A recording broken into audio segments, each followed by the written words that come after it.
मेरा मुर्दाबाद मुर्दाबाद मुर्दाबाद भारत माता की भारत माता की ভারতীয় সেনার শুভকামনায় তাদের দীর্ঘায়ু কামনায় তারা যাতে সবাই সুস্থ থাকে ভালো থাকে সেই প্রার্থনা জানাতে আজকে আমরা মাদ্রাল বজরংবলীতে এসেছি। বজরংবলী আমাদের ভারতীয় সেনাকে সুস্থ রাখুক, ভালো রাখুক, আর আমাদের ভারতীয় সেনা প্রচণ্ডভাবে জয়যুক্ত হয়ে এই ভারতবর্ষের নাম বিশ্বের মধ্যে সর্বোচ্চে নিয়ে চলুক, এটাই আমরা প্রার্থনা জানাতে এসেছি।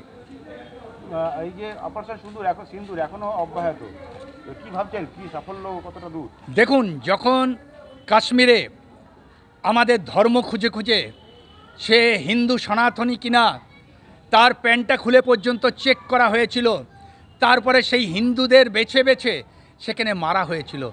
বলে আতঙ্কীদের কোনো ধর্ম হয় না। কে বলেছে ধর্ম হয় না? এই আতঙ্কীরা তারা হিন্দু ধর্মকে খুঁজে, হিন্দু সনাতনীদের খুঁজে তাদের বেছে বেছে মারছে। সেদিন যখন একজনের স্বামীকে মারল, তার স্ত্রী বলছে আমাকে কেন বাঁচিয়ে রেখেছেন, তখন সেই আতঙ্কবাদীরা বলেছিল আপনি মোদিকে গিয়ে বলুন।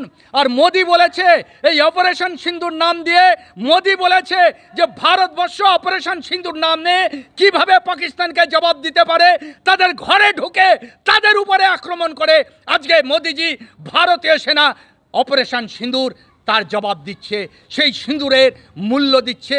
যেই সিঁদুরটা কেড়ে নেওয়া হয়েছে, আজকে আমরা মনে করি ভারতবর্ষ যে অপারেশন সিঁদুরের নামে যেই অপারেশন চালাচ্ছে, আগামী দিনে আতঙ্কবাদীরা আমাদের হিন্দু সনাতনী মা বোনদের সিঁদুর কেড়ে নেওয়ার আগে তারা 10টি বার ভাববে যে আমাদের যদি আমরা এমনটি করি তাহলে আজকে পাকিস্তানের যে অবস্থা হয়েছে আমাদের বারবার সেই অবস্থাই হবে। আপনার নাম?